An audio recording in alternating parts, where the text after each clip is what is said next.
quizás acostumbrados a quedarse siempre con el botín. La Suprema Corte de Justicia de la Nación, el poder de los poderes, pero del Poder Judicial, sí, donde está metido Diego Fernández Ceballos, las familias que pesan ahí y que han puesto a jueces y magistrados, ministras y ministros dentro de un corrupto Poder Judicial, dicen que todavía podrían presentar un recurso de inconstitucionalidad o defenderse, dicen ellos. Ya hicieron una chicanada con eso de modificar las leyes para la jubilación, ya se quieren ir pero con todo el billete, y eso pues no se puede, porque también la reforma contempla pues terminar con lo que son los fideicomisos, que es de donde agarraron mucho dinero. El presidente fue cuestionado hoy sobre esto ante la posible estrategia del PAN para echar abajo la reforma al Poder Judicial. Están en su derecho, nada más que se está actuando de conformidad a la Constitución. Ojalá los constitucionalistas dieran a conocer su posición en estos días, respondió el presidente. Ya basta que se definan si quieren un Estado de Derecho o de chueco. La Carta Magna establece que debe ser aprobada una reforma en ambas cámaras, la mayoría de los congresos locales. ¿Cuál es el fundamento para que se pueda reformar? Ya no hay más que hacer, así lo dijo el presidente. Pues están en su derecho, nada más que se está actuando de conformidad con la Constitución.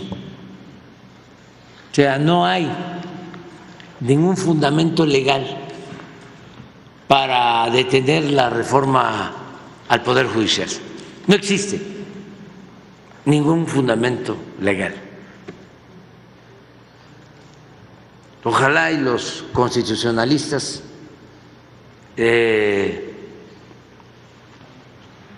dieran a conocer su punto de vista en estos días. Hoy, mañana, Diego Valadez, los del Instituto de Investigaciones Jurídicas. Sí, el Instituto de Investigaciones Jurídicas, pues para que de una vez, ¿no?, se defina si quieren un Estado de Derecho o un Estado de chueco. Porque la Constitución establece el procedimiento, el 135 de la Constitución habla de que se pueden llevar a cabo reformas a la Constitución cuando son aprobadas por mayorías calificadas en las dos cámaras del Congreso de la Unión y en la mayoría de las legislaturas locales. Eso es lo que establece la Constitución.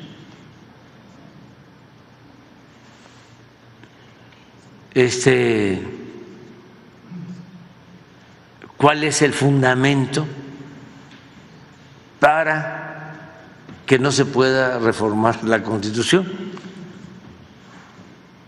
Pues solamente que no hubiese mayoría calificada o que en la mayoría de las legislaturas locales se hubiese rechazado o que el titular del Ejecutivo no hubiese publicado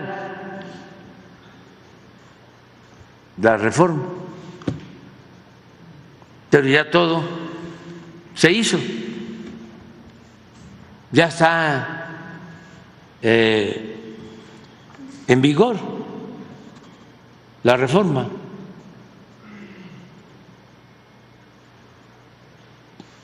Eso ya salió adelante. Bueno, es que en el fondo ellos van a intentarlo, de todo, pero mire, es inatacable la reforma, es intocable desde el punto de vista jurídico, porque se siguió todo el proceso legislativo, todo. Se dio la revisión de las leyes en la Comisión de Puntos Constitucionales, hablaron todos los que tenían que hablar, se votó en comisiones, se sube al pleno de la Cámara de Diputados, se aprueba por las 2/3 partes, pasa a la Cámara Revisora, que en este caso es la Cámara de Senadores, se aprueba por las 2/3 partes, envían la iniciativa de ley, la envían a los estados, se aprueba por 24 estados, 24 congresos locales, se regresa, la Cámara de Senadores celebra la sesión para validar la aprobación de la iniciativa de ley en los congresos locales, la regresan al mismo poder legislativo, pero a la Cámara de Diputados, que es Cámara de origen, y se aprueba. Se da vista y se entrega al titular del Ejecutivo para que la promulgue como una ley, una reforma a la ley de la Constitución Política de los Estados Unidos Mexicanos. Todo lo que diga la derecha en estos días que van a estar, se sienten algo así como ídolos. ¿Se acuerda usted de Juan Luis González Alcántara Carrancá? Sí, el mismo que llegó por la Cuarta Transformación, ahí entrando todavía tienen ahí un plantón los del Poder Judicial y se sienten así como que héroes, miren, ahí van, es un ministro, pero trae guaruras y dicen que no va a caer, ya cayó. ¿Qué es lo que no se les ha, qué es lo que no les ha quedado claro?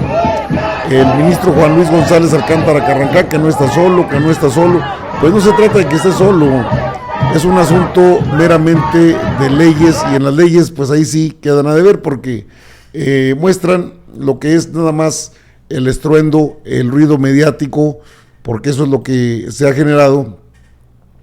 El marco constitucional no ha sido vulnerado, de hecho es constitucional la reforma al Poder Judicial.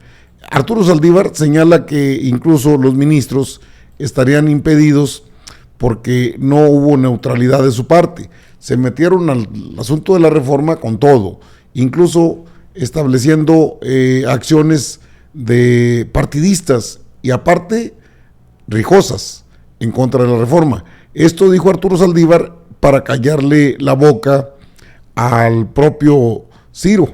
La Suprema Corte de Justicia de la Nación tendría capacidad para hacer este tipo de cosas, análisis y decisiones. A ver, de entrada, no solo la Corte, sino el Poder Judicial Federal, el Consejo, la Judicatura Federal, tienen que actuar con normalidad de aquí hasta que sea la elección y vengan los nuevos integrantes de la Corte, se integre el Tribunal de Disciplina. ¿Qué es normalidad, Arturo? Es decir, con las atribuciones que tienen para resolver los procesos, tanto los que están en este momento en la Corte y en el Poder Judicial, como los que lleguen con posterioridad, una vez que los tribunales y juzgados levanten el paro, que entiendo que siguen en paro todavía. Es correcto. Ahora, en el caso de las impugnaciones, hablamos de lo mismo, decía hace un ratito Patricia Aguayo, la vocera de los trabajadores, vamos a establecer nuestros medios de defensa, acciones de inconstitucionalidad, controversias constitucionales, dependiendo y lo que sea lo más adecuado, lo más correcto. Lo mismo, ¿ante qué instancias ellos pueden acudir que supongo tengan validez en su reclamación? A ver, aquí estamos hablando de un tema muy complejo, que es si la Constitución puede ser inconstitucional. Porque la reforma judicial ya es constitución. Y es un debate muy intenso en la academia. Yo voy en este momento a centrarlo al caso concreto. Caso concreto, si en esta eventualidad política y constitucional que estamos viviendo, el Poder Judicial eventualmente podría revertir esta reforma. Esa es la pregunta. Esa es la pregunta. Sí, sí. Desde mi punto de vista, no, en atención a lo siguiente. Y estoy estableciendo las condiciones normativas y políticas del momento. No estoy, porque van a salir después a decir que yo cuando fui ministro voté en un sentido. No estoy hablando en esa lógica, digamos, cuando eres ministro y en otra coyuntura te toca pronunciar un voto, sino estoy analizando el caso concreto. Primero, hay una norma expresa en la Ley de Amparo que establece que es improcedente el juicio de amparo contra reformas y adiciones a la Constitución. Vamos a suponer que se les ocurre que es inconstitucional la Ley de Amparo, pues ya de entrada ya estaríamos ante un escenario donde el propio Poder Judicial se levanta un candado que puso por Pero lo buenas pueden razones. hacer. Una mayoría de ministros lo puede hacer. Lo podrían hacer, pero voy a decir por qué es cuestionable.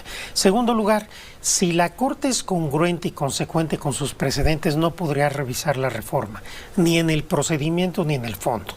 Esto es muy importante, porque todo tribunal tiene que ser consecuente y congruente con el peso del precedente. Una de las cosas que más se han criticado, yo las critiqué aquí muchas veces, del actuar de la Corte y del Poder Judicial en los años recientes, es que desconocieron los precedentes con una clara intención política de votar en contra de un proyecto político legislativo del presidente López Obrador. Esto es muy delicado. Perdón que te interrumpa, Arturo. Entiendo el razonamiento, tu razonamiento y la explicación que estás haciendo, pero si la Corte decide hacerlo, lo puede hacer. Es que yo quisiera que me permitan completar el argumento. Entonces, desde ese punto de vista, hacerlo abonaría en la legitimidad de la Corte.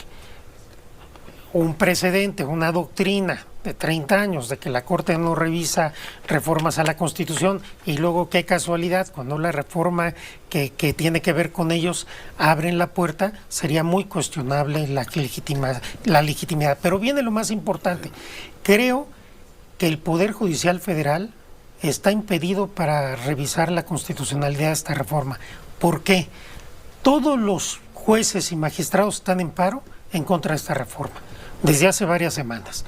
Y todos y todas las ministras y ministros de la Corte se han pronunciado contra la reforma. 8 a favor en relación con la reforma. 8 en contra, 3 a favor. Y de esos 8 en contra, 7 lo han hecho de manera muy beligerante. Por ejemplo, comentábamos la semana pasada aquí, la presidenta de la Corte dice se quiere demoler al Poder Judicial Federal.